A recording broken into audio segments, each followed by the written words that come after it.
The Maya and Incas of South America believed a race of giants existed on Earth before the Great Flood. So did many other ancient civilizations. Some took them for gods, others left likenesses of them in stone or wrote about them in their histories. The Greeks and Romans told of blood falling from heaven and landing in the lap of the earth goddess Gaia, who gave birth to the Titans, a race of fearsome giants.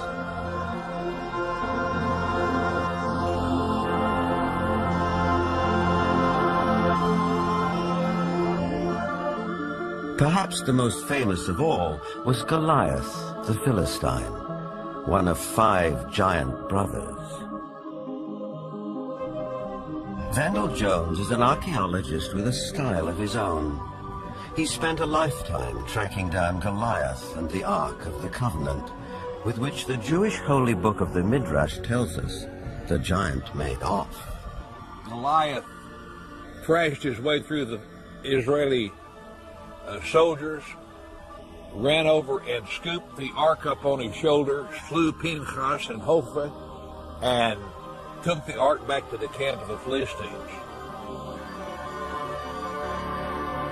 It was in this field, 15 miles southwest of present-day Jerusalem, that legend says Goliath was finally slain. Not by a giant warrior like himself, but by a puny boy, David, who, as this 9th century BC tablet indicates, would later become king of the Israelites. David reached into his script. He pulled out this black thing with long leather straps, and he put it on his arm and wrapped it like this and said, "You have come against me with a buckler and the armor and a shield and a sword, and I'm coming against you in the name of the Lord God of Israel." Then he reached in and pulled out another set of leather straps, but this one had a stone in it.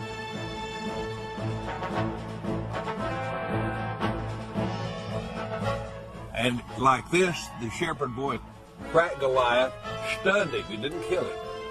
Goliath fell on his hands and knees. David ran over and took the sword of Goliath, this enormous sword that had killed Hophni and Pinchas. And with Goliath's sword, he decapitated him.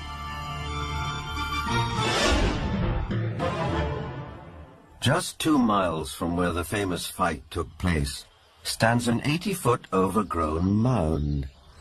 This is believed to be Goliath's final resting place, though no one knows for sure because it's never been excavated.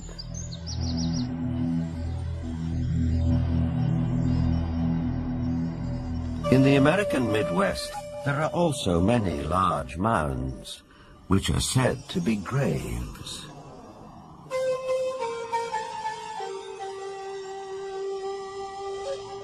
An author who has sold over 15 million books and written extensively on giants is Brad Steiger. Mass graves of giants were opened. Some of the men 8 feet tall, some of the women 7 feet tall, some records of men 10 feet tall, and extremely large skulls. And extraordinarily, some of these skulls had horns, some had extra rows of teeth, some had other what we would call anomalies, but they were extraordinarily large skulls and extraordinarily large people.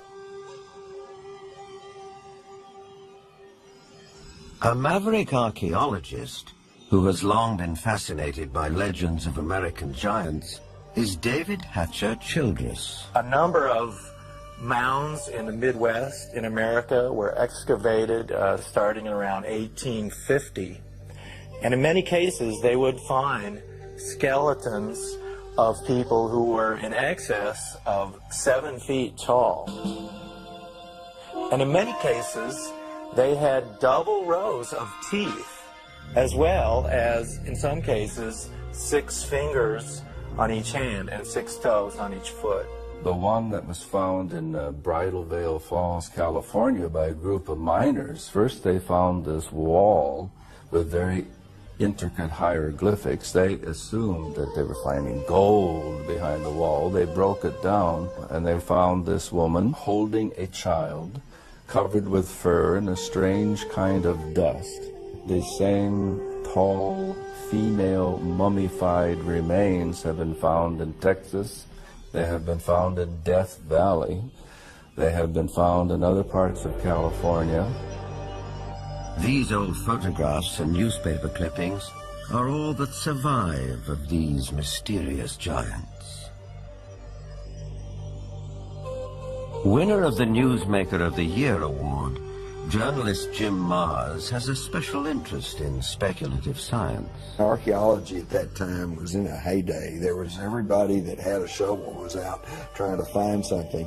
But what's interesting is that the finding of these giant mummified bodies and giant fossils and bones, really you can't pin to any particular location. They were finding them in Greece, they were finding them in Italy, they were finding them in the Middle East, they were finding them in America, and even if you write off a few of those as perhaps a hoax or a misinterpretation of something else, you're still left with a tremendous amount of evidence to show that there were these giant beings at some point walking the earth.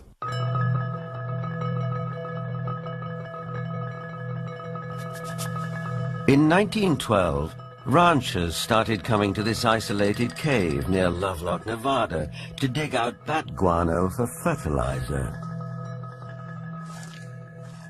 Inside, a surprise was waiting for them. They began excavating the 10 to 15 feet of guano that was here in this cave. They started discovering some unusual artifacts. They found duck decoys and baskets, other things for hunting and fishing in the nearby lake that's now drying up. But then they made some very unusual discoveries, and those were of red-haired giants that were mummified. These giants were 6.5 to 7 feet tall. In many cases they were mummified, wrapped up like Egyptian mummies, and they had long red hair going down to their shoulders. The ranchers couldn't explain it. It was the strangest thing they'd ever seen. But the Paiute Indians who lived around here knew all about it. In fact, back in 1883, Sarah Winnemucca, a Paiute Indian princess, had written a book called Life Among the Paiutes. In that book, she talked all about the giant, red-haired people who used to live around this lake and live in this cave. She claimed they were cannibals. That tribe would eat the dead. They would make war on my people. My people went to work and gathered wood to fill up the mouth of the cave. At last my people set it on fire and called out to them, "Give up or you will die." But no answer came.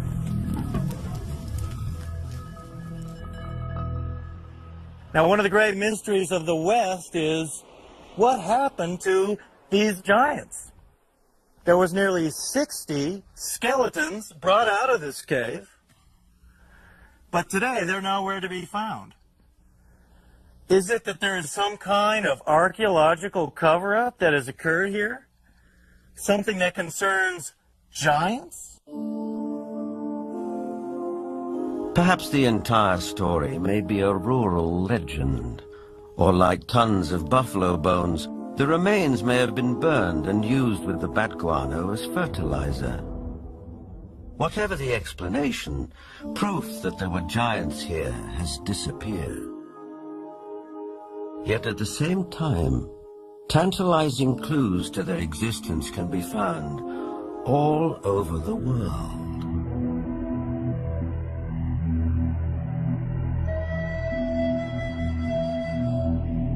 In South America, there are giant figures carved into rock so huge that at ground level it's hard to tell what they depict. Though from the sky that becomes dramatically clear.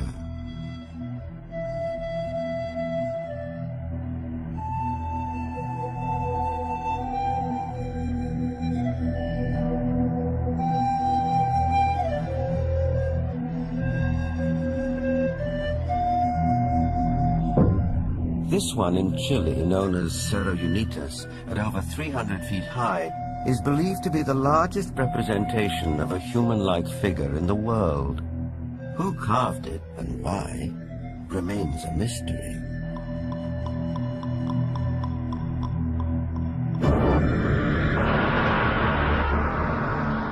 Half a world away, in the United Kingdom, other giant figures stare up into the sky.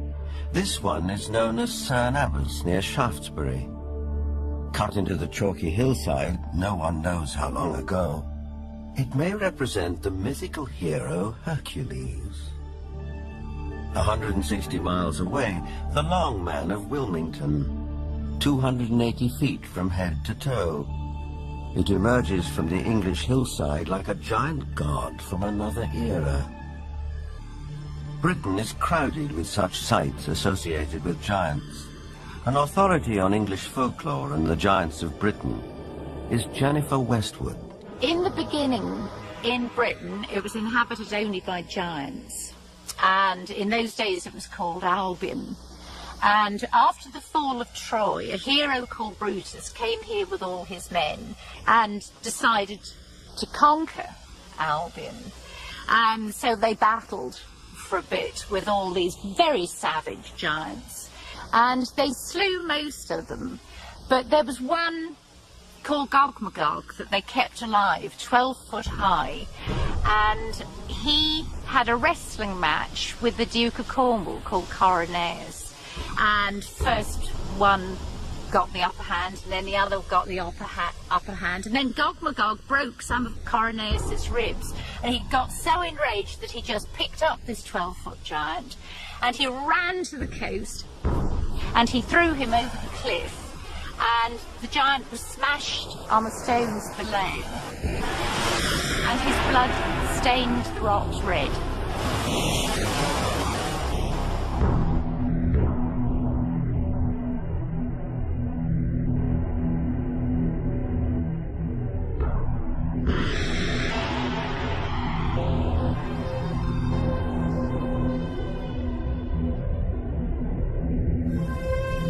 Giants also figure in the mythology of Stonehenge, arguably the most famous megalithic structure in the world.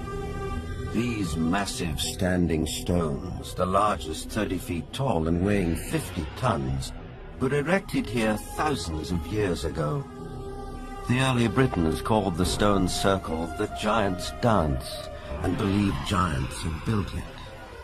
Who really built Stonehenge and how they did it are enduring mysteries. Perhaps in the end, we have to turn to legends for an answer.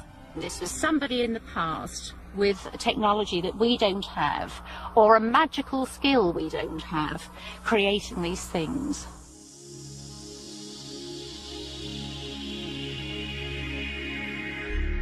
The spiral-shaped Gilgal Rephaim is situated in the Golden Heights, 50 miles from Damascus.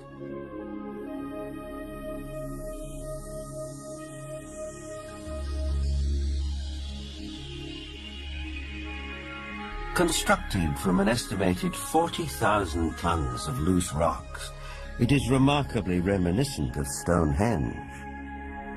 Both have been dated at around 5,000 years old and have similar megalithic stones. And like Stonehenge, Gilgal is also said to be associated with giants. Only in this case, there's biblical text which seems to support the claim.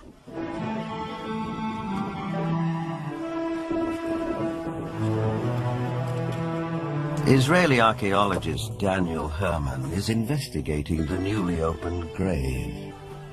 This is a tomb of someone, obviously a very powerful man. Look at the size of the stone slabs used. This must have taken an enormous amount of time and effort to construct.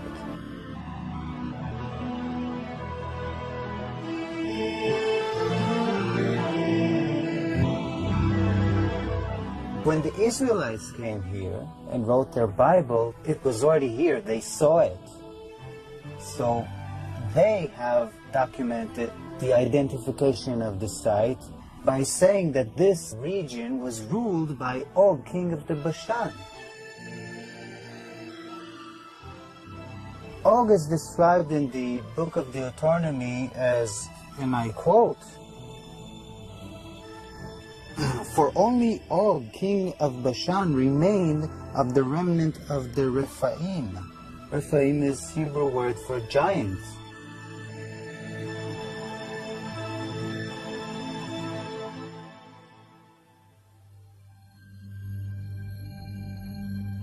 The surface of our planet is strewn with gigantic constructions dating back thousands of years. They're in the deserts, on the plains, under the oceans, high on the mountains, like those in South America. I think the world looked like the cities we see in Machu Picchu, Tiwanaku, Sacsayhuaman. I think it was a world peopled by giants who structured their buildings out of massive building blocks, 500-ton, 250-ton blocks. Massive ruins, the scale of which stagger the imagination, are found throughout Central and South America.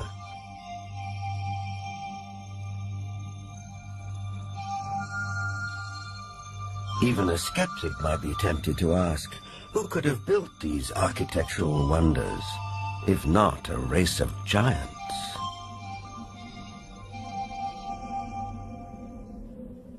People of the Mediterranean island of Malta have an ancient belief that their island was known as the last stronghold of the giants of Europe.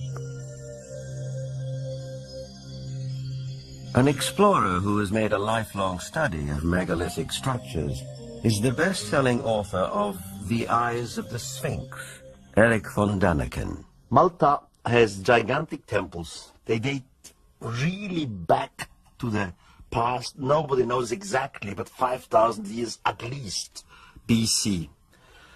And one of the temples in Gozo still today has the name the Temple of Giants, Gigantia, they call it there.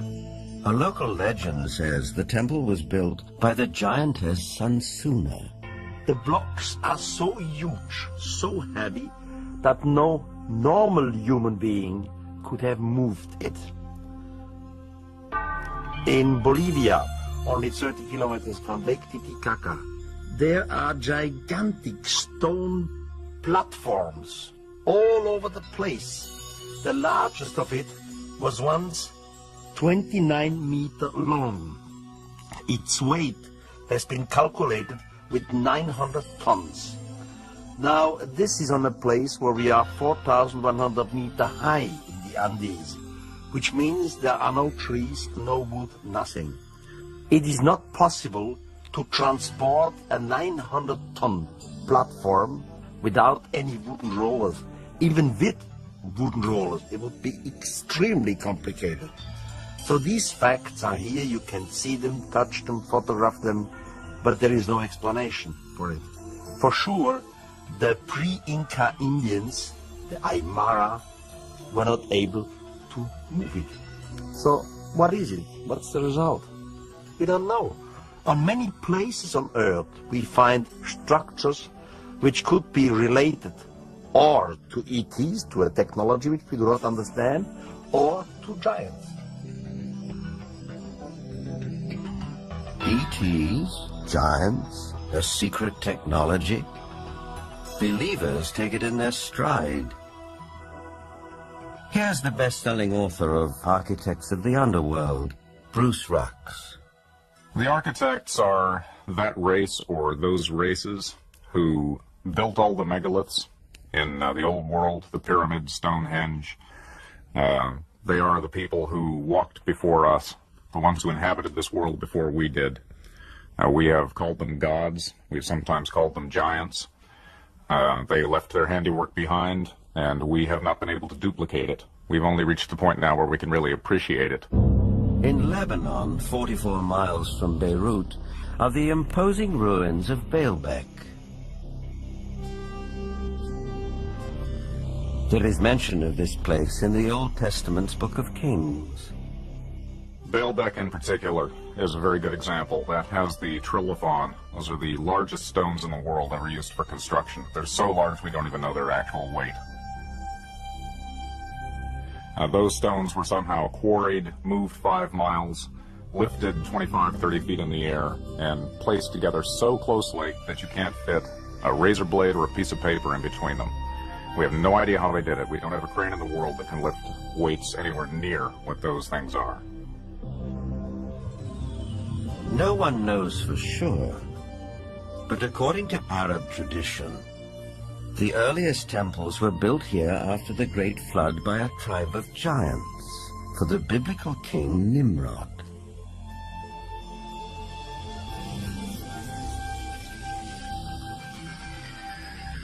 But what exactly do we mean by the word giant? Bloodthirsty monsters like the one-eyed Cyclops of Homer's Odyssey? Or the fee-fi-fo-fum ogres of children's fairy tales? Or could it also include peaceable giants, living as you and I do, walking the streets of our cities in the full light of day?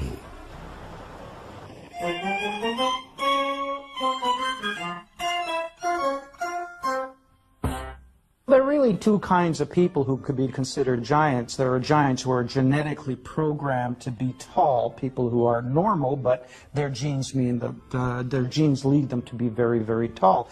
And then there are people who suffer from some kind of a disorder, the most common of which, or at least the most well-known of which, is acromegaly, which is a disease in which there is too much growth hormone produced. And acromegaly has a lot of effects on the body. It not only leads to excessively tall people, but it also leads to potential problems with the skeleton and potential problems with some of the organs inside.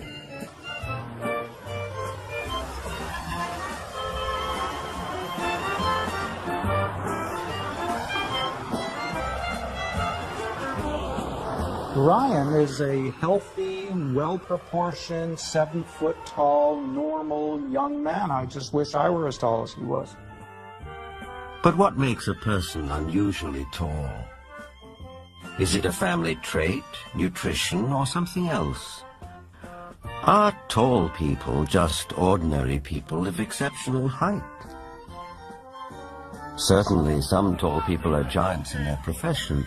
And if that happens to be basketball, they may be millionaires, too.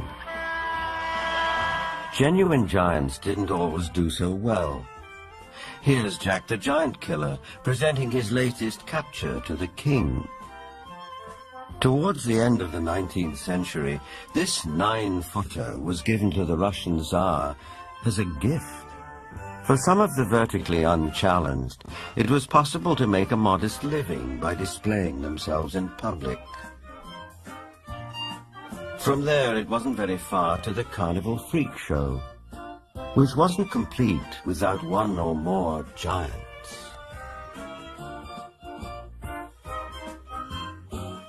Even after death, they could still draw a crowd.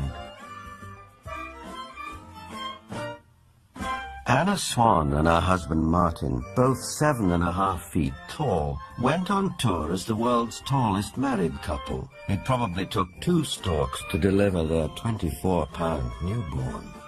Which brings us back to the question, where do they come from? Is it possible that in the dim and distant past, they can trace their ancestry to a race of giants?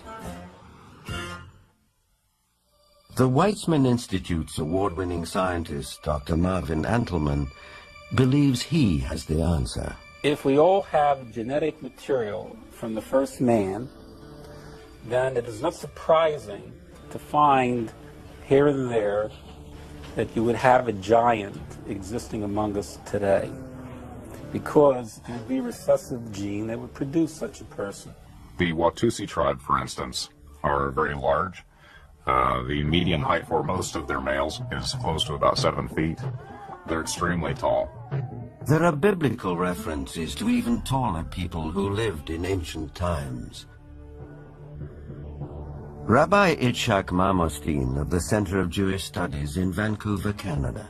it seems quite clear because of the references in Genesis and later on the book of Numbers and also in Deuteronomy, which are all fairly consistent with each other, that there were gigantic beings that seem to stem from pre-flood era.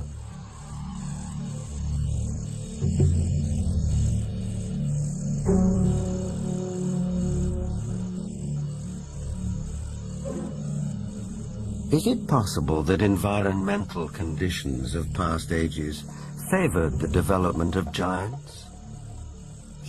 Certainly we know from fossil evidence that some species, like dinosaurs, grew many times larger than they do today.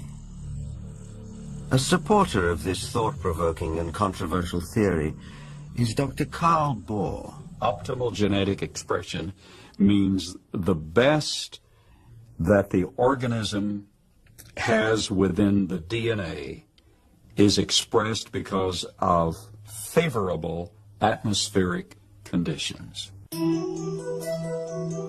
Based on fossil evidence, trees like the California giant sequoia grew much larger than they do today.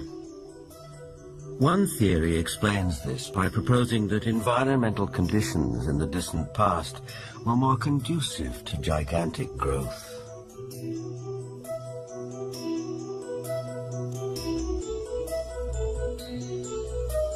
Under these described conditions, plants and animals would live longer, be much larger, and that's precisely what we find in the geologic column in the fossil record. Plants were much larger. All living systems were larger. We have animals that today have an 8 or 9 foot stature with a 16 to 20 foot stature. We have insects such as the dragonfly. Today, the dragonfly has perhaps a 4-inch wingspan. In the fossil record, his counterpart, Meganeuropsis, had up to a 5-foot wingspan. Everything was larger in the past. I'm of the opinion that under better atmospheric conditions, people were living not only longer, but they were taller, much taller. Giants and dinosaurs could not exist today as they did in the past because the atmospheric conditions simply will not permit it. We had a greater ozone layer at the time prior to the flood. At the time of the flood, it was diminished to about 1/7 of what it was at that time, and therefore, life on this earth as we know it no longer has the same life expectancy as it did at the time of the flood. A thinning of the ozone layer means less protection from the ionizing radiation from space, and less protection for plants and animals.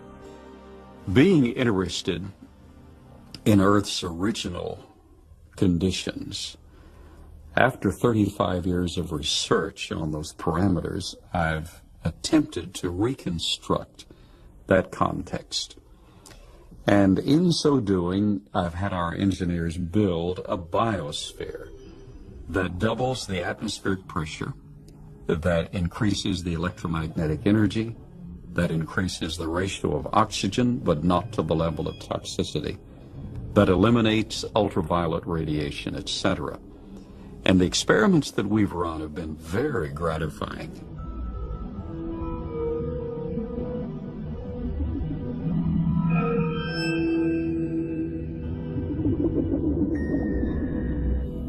In our controlled scientific experiment, we have measured the effects of a pulsed electromagnetic field on biological systems. We have these Pacu fish that normally at 3.5 years of age are about this size under optimal conditions. Yet we have them now in excess of 20 inches, weighing just under 5 pounds each. Under these controlled conditions, we have succeeded in producing giantism at an accelerated rate. Taken at face value, the research looks persuasive, though it has not yet been replicated by other scientists. The conclusion in the tradition seems to be fairly clear that gigantic beings were existing at one time, and that as human history developed, or physiological, emotional, spiritual changes took place, those beings who survived seemed to be of a smaller gene pool. But the possibility that there were other strands of humanity, as it were, seems to be almost explicitly stated in the Bible itself. In the book of Numbers, we are told that after wandering in the desert with his people, Moses sent out scouts to find a place where they could settle. The scouts went north to Hebron. On their return, they reported, "All the people we saw there are men of gigantic size. We felt no bigger than grasshoppers, and that is how we looked to them."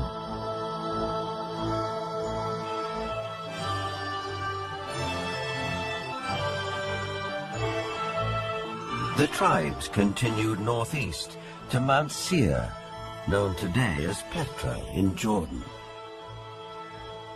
But that too, as mentioned in the Bible, had been settled by giants.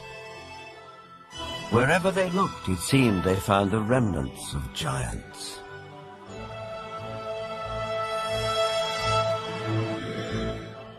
If we look at Scripture, there were giants in the earth in those days. And if we take that literally rather than symbolically, that there are simply men of great powers and extraordinary abilities, then we could say that the first men, the first humans, were giants, or we could theorize that these giants came from somewhere else and used Earth as a colony. In itself, this notion is a startling idea. But a people more ancient than the Israelites believed the very same thing.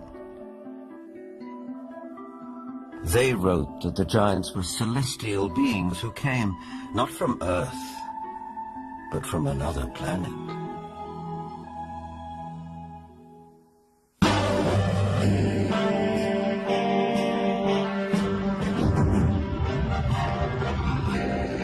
This is the battleground of the Gulf War.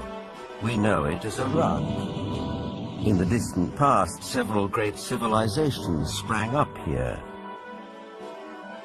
One of them, Babylon, was legendary for its wealth and splendor.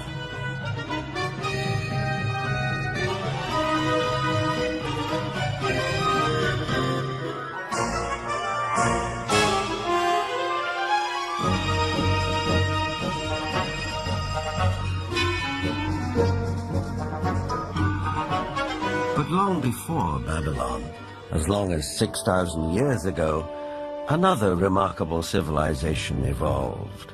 Its people were the Sumerians, who had an extraordinarily advanced culture. Their list of first just almost sounds like a whole list of our whole society. They had the first bicameral Congress, they had the first writing, they had the first school systems, you know, you just go on and on and on. So you have to ask, well, where did all this come from? And I think that you need to turn to the ancient Sumerians themselves and listen very carefully to what they have to say, because what they have to say, not just in one place, but over and over and over again, is that they were taught civilization by these beings that came from the heavens to the earth. They called them the Anunnaki.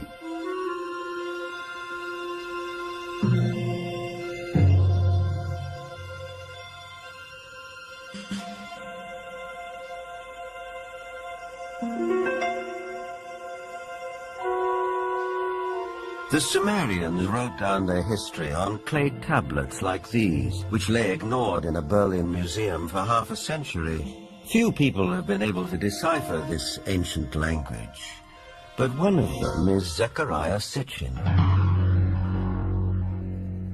The writings And the pictorial evidence left behind by the Sumerians going back 6,000 years speak and depict people who came from another planet called Nibiru. And many of the depictions show them much bigger, at least by a third, perhaps more than the average human being. So they were giants. This Sumerian cylinder seal from a Berlin museum is astonishing for several reasons. First, it depicts our solar system with the sun at the center and the planets arrayed around it, a fact not known to European science till around 300 years ago. It also shows the planet Pluto, which we didn't discover till 1930. And amazingly, there's another planet, which the Sumerians called Nibiru, and believed that it was from where the Anunnaki, or celestial giants, came from. If you look at the three figures depicted here, they all look more or less the same size.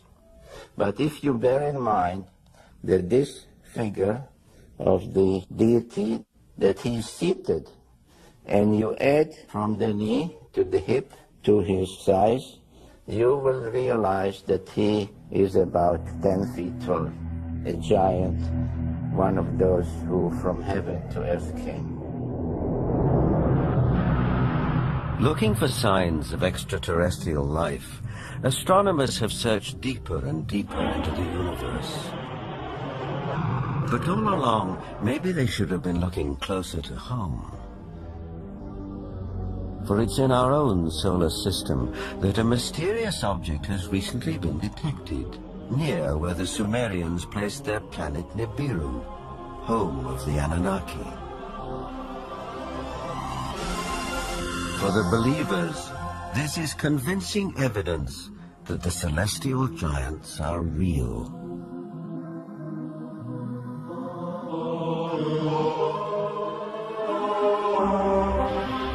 The ancient Sumerian text, just in a very broad overview, basically tell us that more than 400,000 years ago, that these Anunnaki came from space and landed on the earth in the Tigris-Euphrates Valley.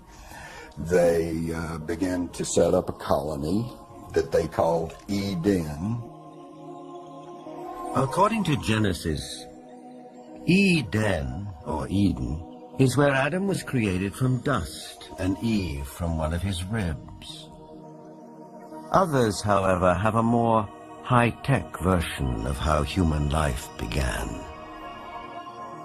In time, needing manpower, needing workers, jumped the gun on evolution using genetic engineering. They took the sperm of one of the Anunnaki, mixed that with the ovum of a primitive humanoid, probably one of these primitives that we are now finding archaeological remains of in Africa, the famous Lucy.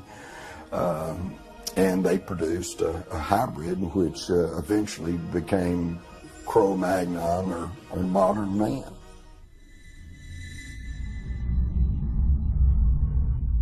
Legend has it that when the Anunnaki came back after several thousand years to see how their genetic handiwork had turned out, they found the Earth females irresistibly attractive.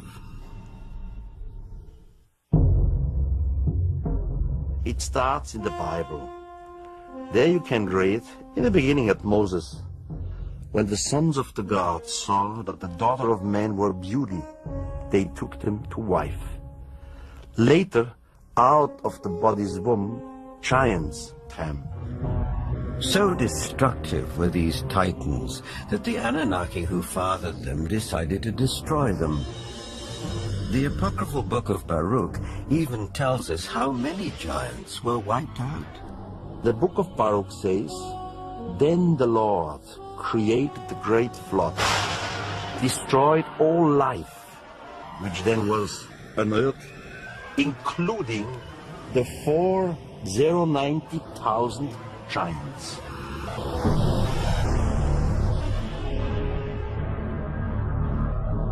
As the story goes, some of the Titans survived, but their reign as rulers of the Earth was over, and humans became the dominant species. Still, the giants live on in memory, like something deep-rooted that comes from the beginnings of our existence. For some, this is far more than a simple memory. Perhaps they are the ones who report more and more encounters with giants emerging from UFOs.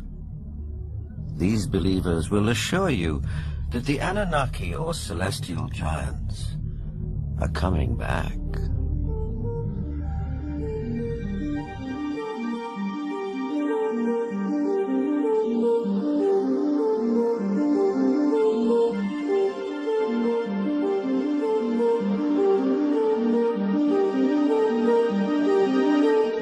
The town of Yatzitz is 25 miles west of Jerusalem.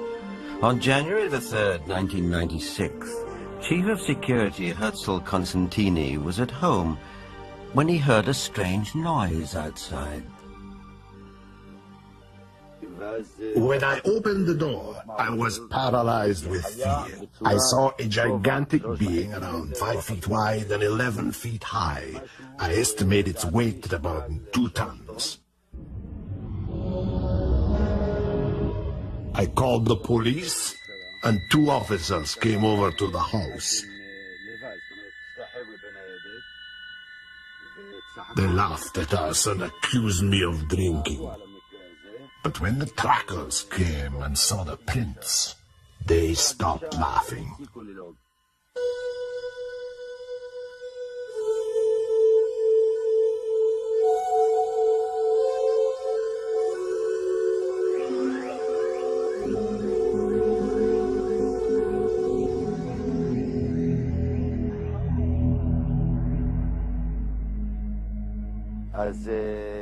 The tracks led right across my field. Many of them were 14 inches deep.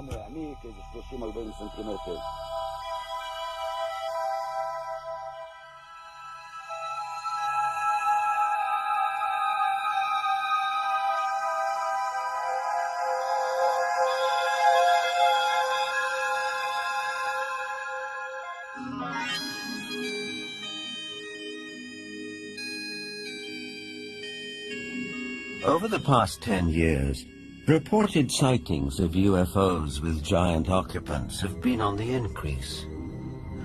Former director of the British UFO Research Association, Jenny Randall, is familiar with these statistics. From an analysis of 15,000 encounters with beings, giant encounters have increased every single year since the 1965 period onwards, and we are therefore getting far more reports of giants being seen today than we did 30 or 40 years ago. The apocryphal books of Enoch are believed by many to be over 5,000 years old. In them, Enoch writes about how he was taken up to the heavens by 2 men of great height. In this celestial journey, he also talks of meeting those who from heaven to earth came. 2 huge men appeared to me, the like of which I had never seen on earth. Their faces were shining like the sun. Their eyes, too, were like a burning light. Then they took me up and carried me to the first heaven. And they fly with their wings and do the rounds of all the planets. They led before my face the elders, the rulers of the stellar orders. These groups carry out and carefully study the movements of the stars. Enoch is taken up to the sky at least 3 times. In our today's view, we would say he was taken up to a mother spaceship. There he has a discussion with what is called the highest, whatever the highest is. we would say maybe the commander of the spaceship. In other words, Enoch is what we would call a victim of alien abduction. This might seem like a far-fetched interpretation of a text written a very long time ago. On the other hand, present-day accounts by people who claim to be abductees are not so very different. The elders were 6 to 9 feet tall. They had white hair, pale skin, almost albino, light blue eyes, wore white robes, and had no shoes on at all. And they could speak audibly, and they could also speak through mental telepathy. I've checked the owner's manual that came with my brain, and nowhere, even in the small print, does it say that all dreaming will be between the hours of 11 p.m. and 8 a.m. That, generally speaking, it is. But what we know is the brain can generate extremely vivid images, extremely real and lifelike things that are hallucinations. But events in the Russian city of Voronezh can't be so easily explained. In this instance, there were at least 20 witnesses. Could they all have been dreaming the same dream in broad daylight?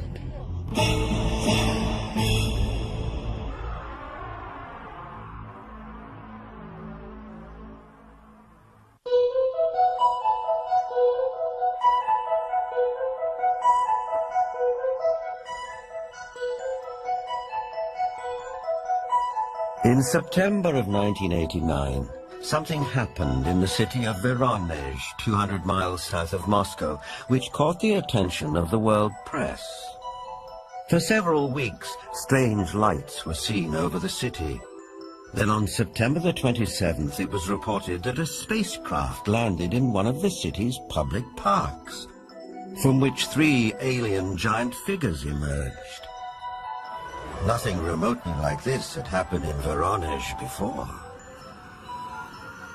Before coming to America in 1990, Ukrainian journalist Paul Stonehill covered the Voronezh story for the international press.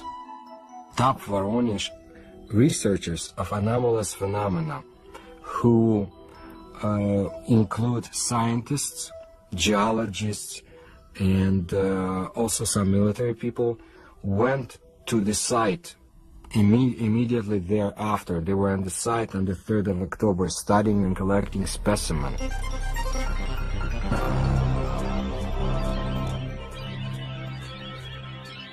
The encounter became a media sensation on national television and in the international press. Не было, ну уже хотя бы потому, что не было до сих пор в Воронеже событий, подобных тем, Drawings of the landings by children who were there capture the event vividly. It attracted the attention of the media around the world because it was effectively endorsed by TASS, the Soviet news agency, who up until that time had certainly not given any credence at all to this kind of story. They had the chance to talk to many eyewitnesses, adults as well as kids, policemen, school teachers, students, scientists, who had witnessed similar or even differently shaped UFOs. The underlying theme was that giant-like beings exited from strange-looking craft, did some research throughout Voronezh, and were able to get back to their craft and fly away.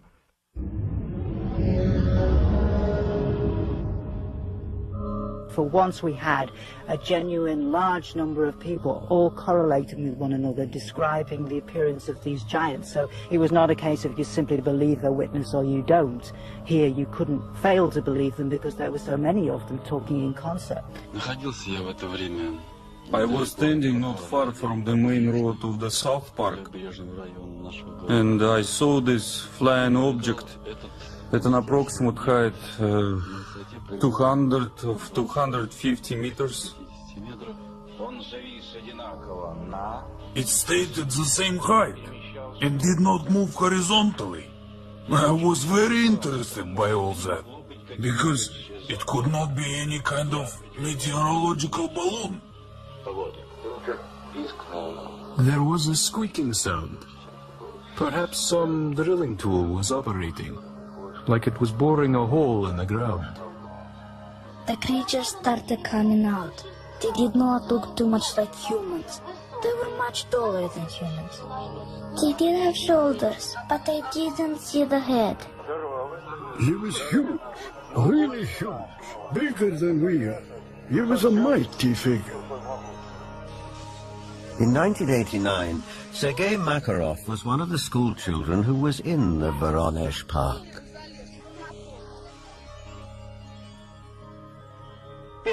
I remember a crowd that gathered around the place. Everybody was scared.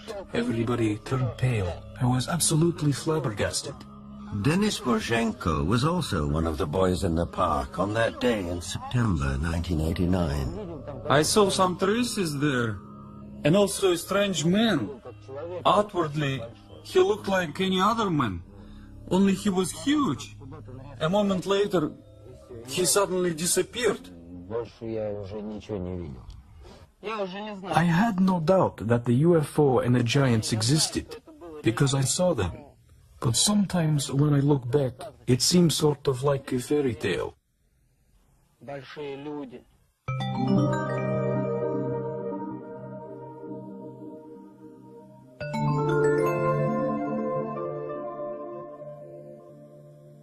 What we're seeing today is very much what we have seen all throughout history. It's nothing new. Anything going on with the UFO phenomenon today is something that has always been around, and you can find it in ancient mythology all over the world.